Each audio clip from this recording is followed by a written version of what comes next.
I want to talk about Legacy of Rust. And to talk about that, I want to take you back to the Legacy of Doom with me, personally.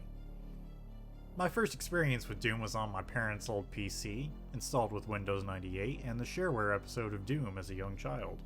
I remember being intimidated by its horror-tinged atmosphere, being frightened by the dimly lit halls that held both demons and secrets in E1M2 nuclear plant, jumping at the first monster closet after grabbing the key in E1M3 toxin refinery, and conquering some of that fear as I'm ambushed for grabbing a chain gun in E1M6 central processing. This game was everything I'd come to know from playing the shareware of Wolfenstein 3D, and so much more. To someone largely unspoiled by the spectacles of 3D horror yet, this atmosphere was almost unbearably thick and such a joy to conquer. Every new noise heightening the dread of what's behind the next door. And for many years, that's where my connection to classic Doom stopped. This cornerstone of gaming history that I'd only ever played 9 levels of. It was over time in my teen years that I came across channels like Icarus Lives and Decino that reinvigorated my interest in the game, bringing to light the sheer commitment from the community with its Brobdingnagian supply of mods and the Lilliputian minutiae of the actual code. I played Doom 2016 and I had an okay time. I played Eternal and had a great time, and subsequently I picked up the ports of the original Duo on the PlayStation Store, finally able to experience these games in full, their impact grander than ever in my mind thanks to becoming aware of its influence from Civ 11 and starting Masters of Doom. And its age showed. The magic of this piece of gaming gold had lost its luster for me. I finished them more to appreciate it as an artifact rather than to enjoy it as a game. Not that there wasn't fun to be had, mind you, but the groundwork it had laid so excellently had been built upon bigger and better. The port had graciously included curated custom map sets from years across the community, Doom Zero being a particular highlight for me. This included the retail map sets of TNT, the Plutonia Experiment, and the Master levels. I never finished TNT. Where the stock levels had lost most of their shine for me, I saw even less in TNT. Same with the Master levels. Plutonia? I had negative fun with Plutonia. I tried on Hurt Me plenty. I tried save scumming my way to completion. I couldn't do it. Ground me down to dust with its never-ending traps and hit scan hell. What appreciation I did have for the visual design, and it is quite good for its time, was muffled by the sheer player hostile design. I'm not an expert. I'm not Zero Master, and I was playing on controller rather than mouse and keyboard. But Plutonia did nothing but reinforce to me the stereotype that had built up in my head, that Doom map sets had become this contest of who could make the most soul-crushingly difficult levels possible. Swim with the Whales, Occuplock, all contributing to that stereotype in my mind, and all spawning from go to it. Skill issue? Yeah, probably. But my idea of fun is not 20 revenants every time you touch a key card. It's not chain gunners and archviles out of reach for huge swaths of levels. So this left Doom as more of a novelty for me that I'd boot up for a half hour or so. Maybe try out a new map pack, but never really feeling the magic I did as a kid.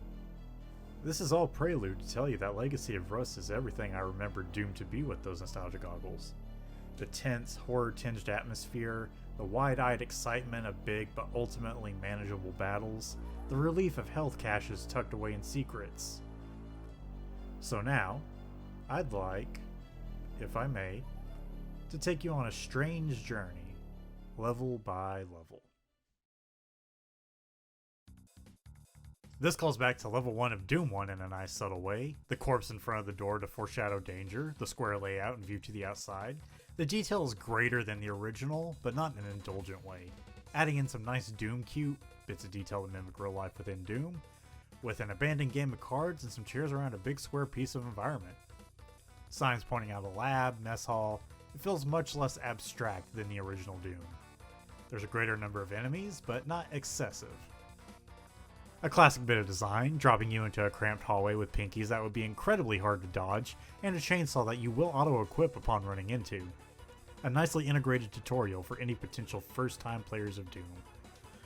Saw Lisa computer room with some nice little monitors and what I swear is a secret that I just don't know how to activate. Hitting the button in the room activates something you can only hear, but in a bit of intuitive design, the window points where you need to go. Grabbing a key leads to one of those ambushes I described earlier. Barracks are a cool detail, further cementing the more realistic look for the moment. It's a nice subversion with the exit. I actually did not want to press the button before doing some fruitless secret hunting in my first playthrough. Leading down a split hallway where the map begins to show its hand in scale. A massive portal. Caution signs all about, creating the first moment to truly hook me in. The set piece of the level. The portal opens up to hell, which is cool on its own. And then the first new enemy is revealed. The Ghoul. They're a great addition as fodder. Not too strong, but can be trouble in groups, peppering with moderate damage projectiles, but they are fast to make up that difference. The music has a great frantic vibe. It really captures the run and gun.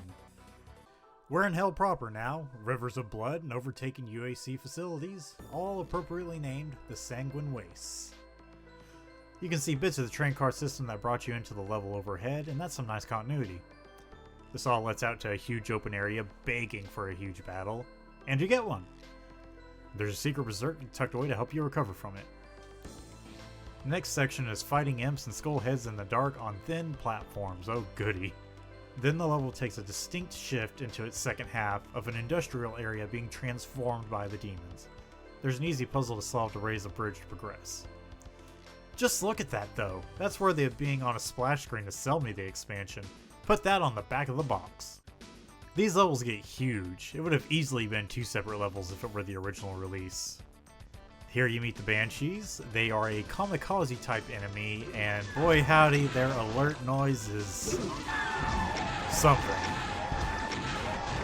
This is the kind of surprise I want. It's unexpected, but not a death trap. This expansion does ask you to do platforming more than I necessarily like, but I try not to hold it against it too much.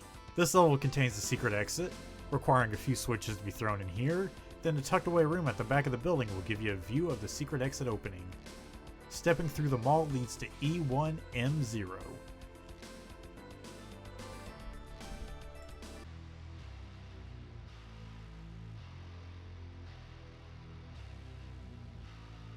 Now that y'all have had a moment to take in the vibe, let me just say I was blown away being loaded into this level.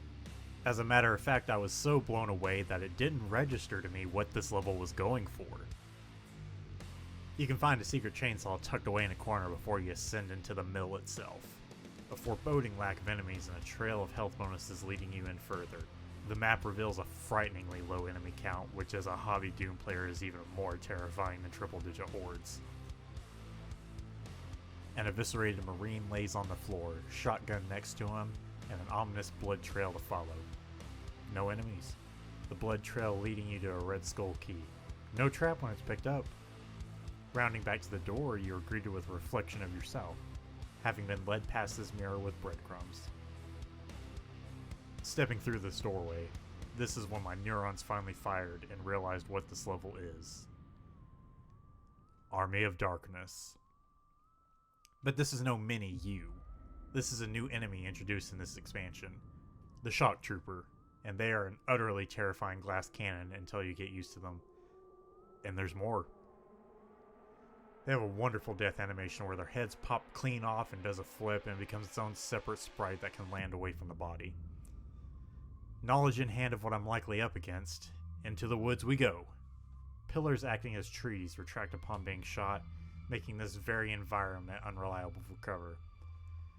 As a further homage to Evil Dead, you have to traverse through dark and cramped passage being besought by more deadites, leading into a clearing with a new weapon, and the replacement for the plasma gun. A smart move as it makes the Shock Trooper stand out and doesn't leave you wondering why you don't get plasma pickups from them. And true to its love and roots of horror, it's the Incinerator. High risk, high reward. Kills enemies good, but if used in close proximity, yourself as well. It's a well-balanced weapon that takes consideration of where it fits into the combat and is an excellent replacement for the plasma gun, which was just a chain gun plus, while also filling the same role of being able to stun lock enemies and do crowd control of fodder.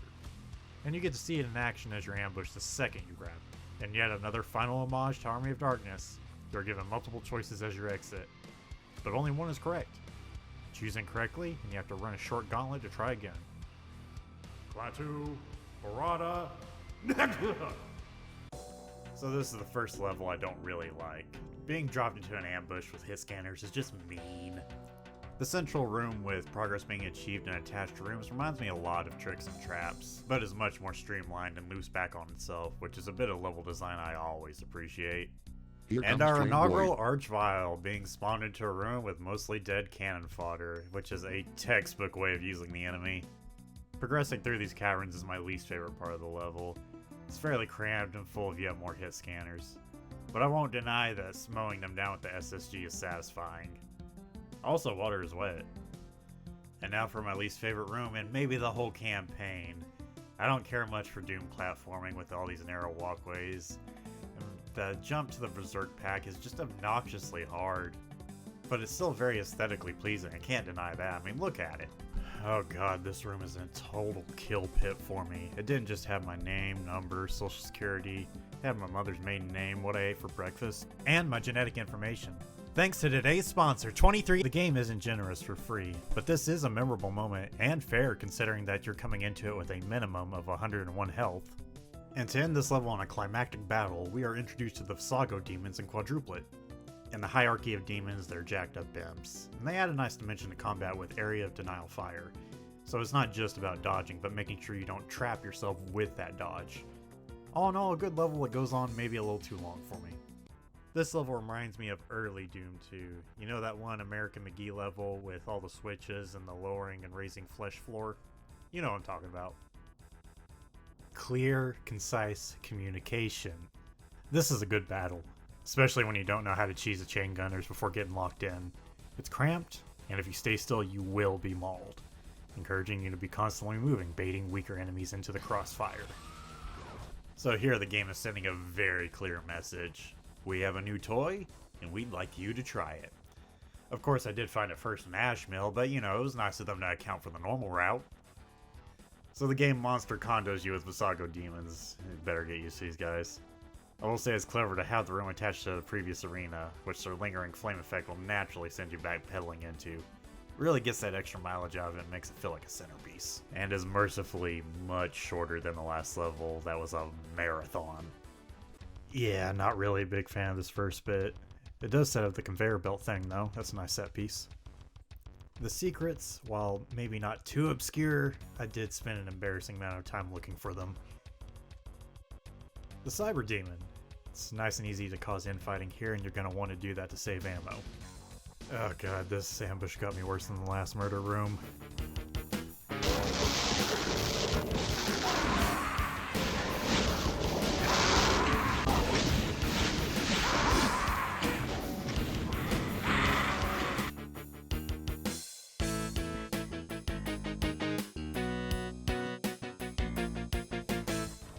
We get one final last surprise courtesy of Mr. Casali here, and then we're gonna get the heck out of this death trap. Man, I just dig on the scenery of this level. It feels expansive and grand. It's like a peek into a timeline where this was Doom 3. It builds this tension coming down these corkscrew stairs, leading to a pool of blood, and it builds that dread, and it's just so awesome. I'm pretty bad at Doom, so we're just gonna cut right past this fight. This architecture makes no sense, but look at it. Tell me that doesn't leave an impression. I've been working on this off and on since Legacy of Rust dropped, and I still think of this as one of the snapshots of the campaign. And like I said, I'm not the biggest fan of Doom platforming, but its cool factor more than makes up for it. You got the Calamity Blade. Hot damn. They introduced the super weapon with a pun. Can you believe that? And it's awesome! I'm just gonna step back and let the footage speak for itself for a second, then I'll explain. Face on this motherfucker! Alright, so it's a risk versus reward weapon. The longer you charge it, the wider the blade gets. Understandable. And you have direct control over that, which means that you can choose for crowd control or for single targets, 3 targets, you know, whatever you need it for. I also think it's cooler than the BFG. I mean, just look at it. I think it outdoes the BFG as a super weapon, which might be a hot take, much like the fire, but there you have it. Okay, a little no humans allowed sign then drops you into a lava pool. That's pretty cute. Oh man, just look at this Escher room. It's so cool. Behold. gay baby jail. Super gay baby jail. You can't deny the spectacle on display here. This expansion is just so damn awesome.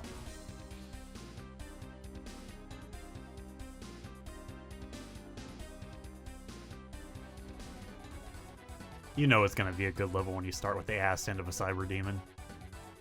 Oh man, the music here slaps. Just give it a listen.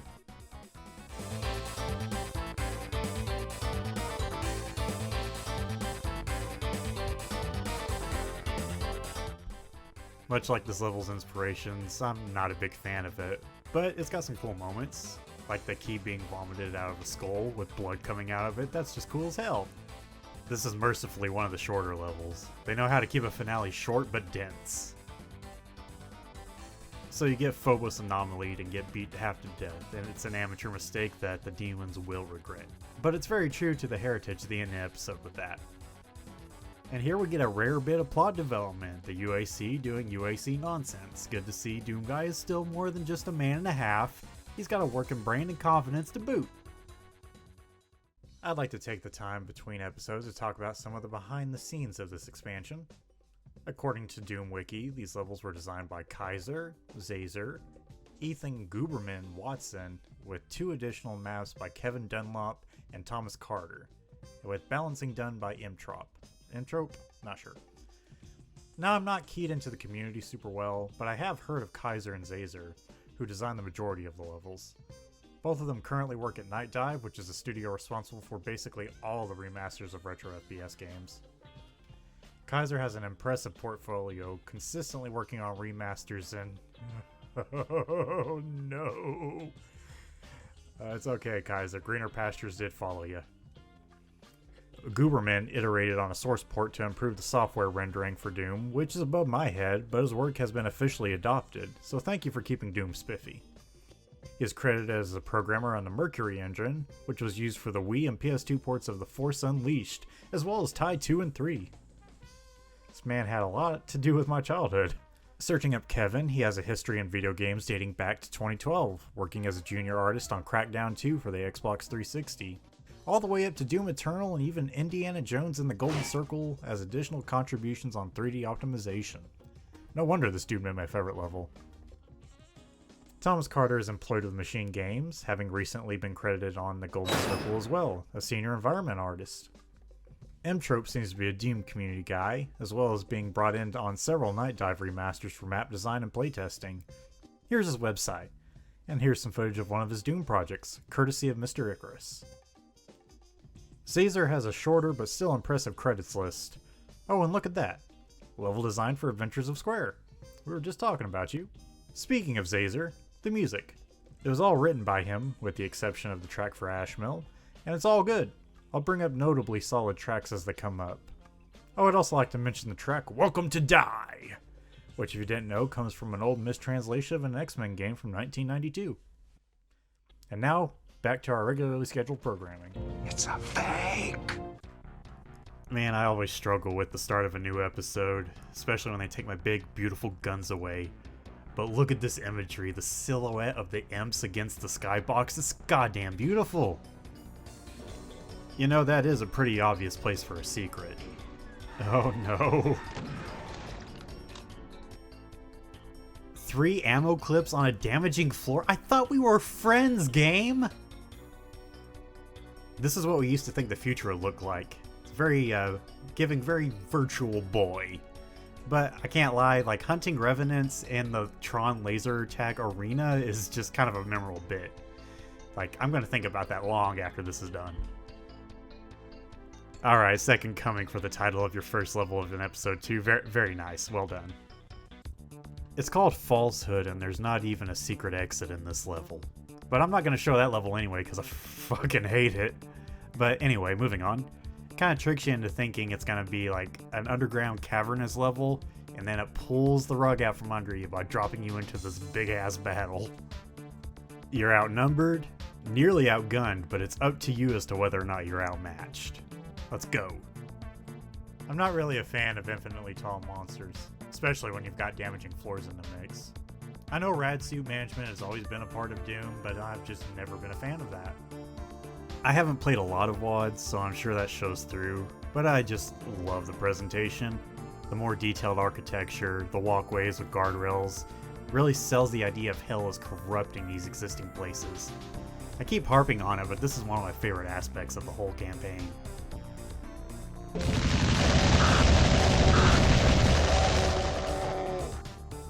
Yeah, it's not fun when you're on that side of it, is it? The game is never generous for free. It's prepping you.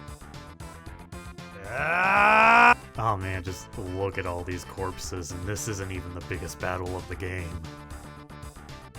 This room is brutal. Close quarters, the shadows casting off the flesh-cased floor, locked in with the knowledge that each button is just gonna come with another ambush. You've proven you can fight in the open. Now prove you can dance. Don't really have a lot to say about this level. This opening battle on the carpet's pretty fun. Hopefully you can get the bloodstains out after the fact. And a sewage room. But at least it's different from large open battles. It's something new. A mandatory trek over super lava with no guarantee of a rad suit? Be still, my beating heart. And platforming? Oh, you spoil me.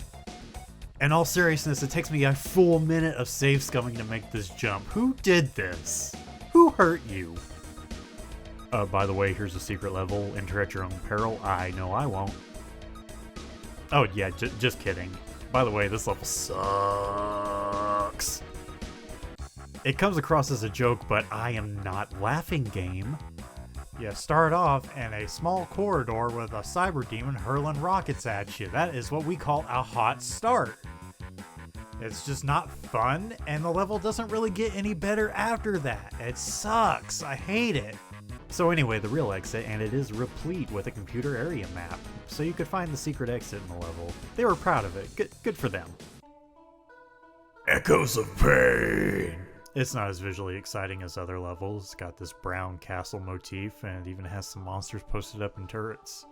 Just, you know, it's pretty, it works, but I don't know, not that exciting to me. This repopulation ambush is quite a highlight though. This is pretty thrilling combat for me. Look at that, 9% health and I'm barely scraping by. Hell yeah. This room here is a low light. You got the monsters posted above you so your auto aim trips up your shots, but the revenants are lanky lads so their homing rockets don't get the same treatment while you're being accosted by fodder and an arachnotron. Retreating to the upper floor mitigates this, but I don't know, it just kills the flow of the combat. Me and this level are a hard miss. Next! This one's called The Rack, and boy do you feel it. This little area has you fighting uphill. It gives you a nice sense of escalation. I like it. Oh, that is just some nice scenery. And a pseudo 3D bridge. That's amazing. And here comes one of the best battles in the whole thing. You're not locked in there with them. And you know the rest. Roll it!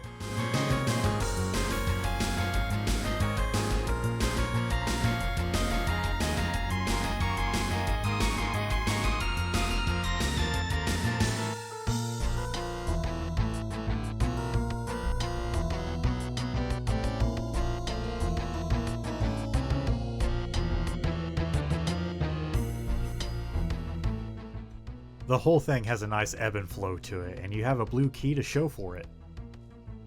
This arena works incredibly well with specters. You want to rocket your way through everything, and the game is actively encouraging it with the ammo, but between the tight spaces, the specters, and the auto-aim, you'll need to be highly confident in your rocket abilities. A nice little capper to the level with having to unleash a cyber demon. Now where's the exit?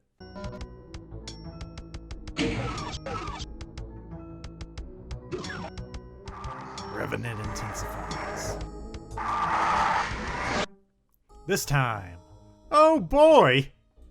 Oh, that's real nice architecture. Yep, I'd be disappointed if it wasn't. Alright, the ribs are done. This time. I love this level. Full stop.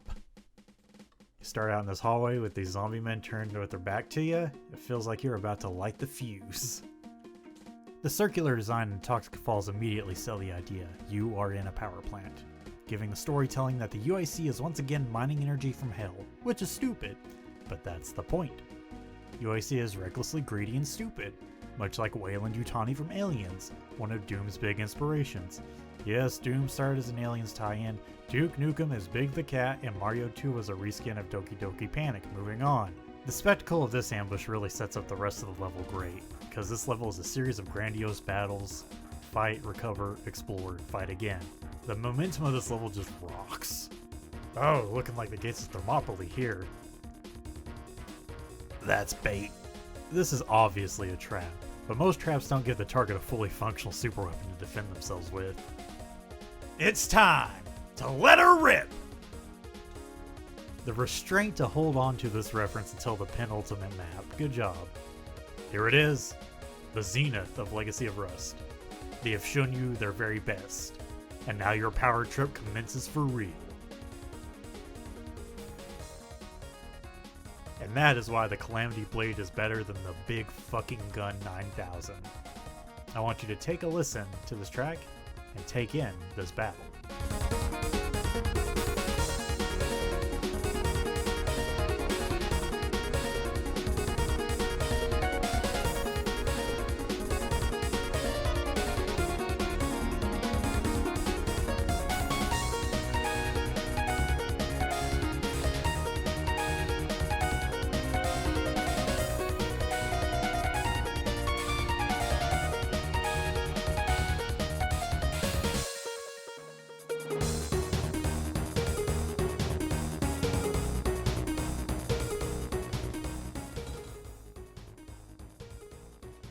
Greater numbers have tried, but not greater Marines.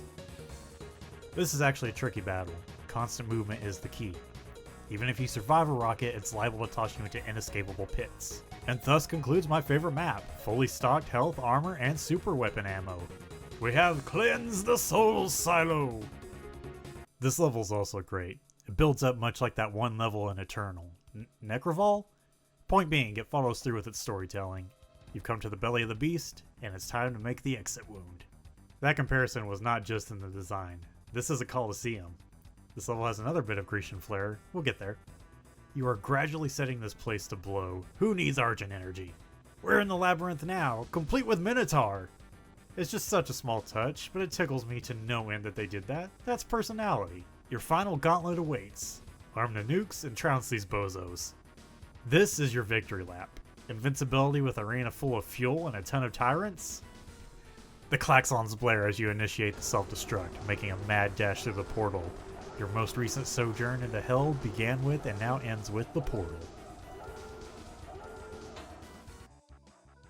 Tick, tock, tick, tock.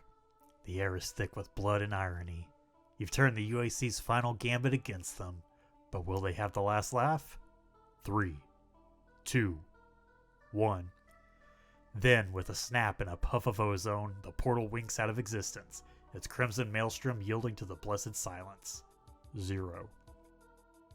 It's done. You've rid the world of two evils in a single, violent stroke. And survived. Legacy can wait. You ain't finished yet. Man, this expansion rules. If this were the final official edition to Doom, this would be a worthy send-off. The UIC may be in shambles, but the legacy of Doom is anything but rust.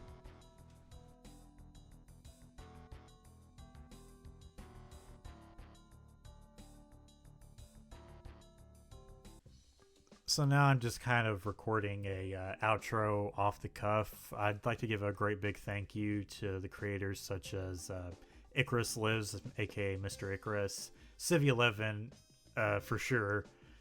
Definitely cribbing his style here, but for the sake of plausible deniability and non-plagiarism, I haven't watched his video on Legacy of Rust, and to shake off some of my own editing rust, I wanted to, kind of do this and do it in the style of Civ11 because it's a creator I really like.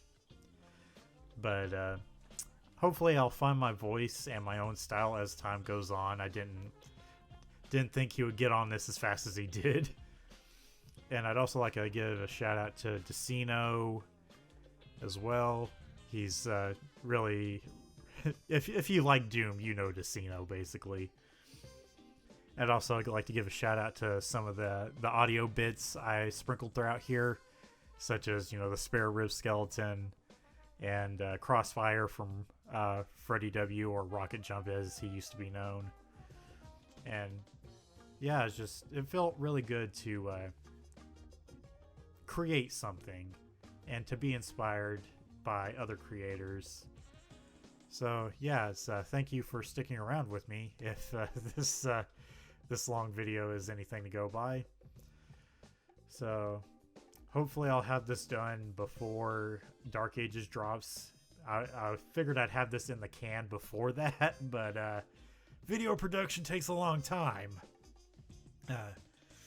So yeah, I think I'm just gonna sign off, and I'll go watch Civi's video and see how much better he did than me, which is gonna be a lot. But thank you so much for watching. So yeah, bye.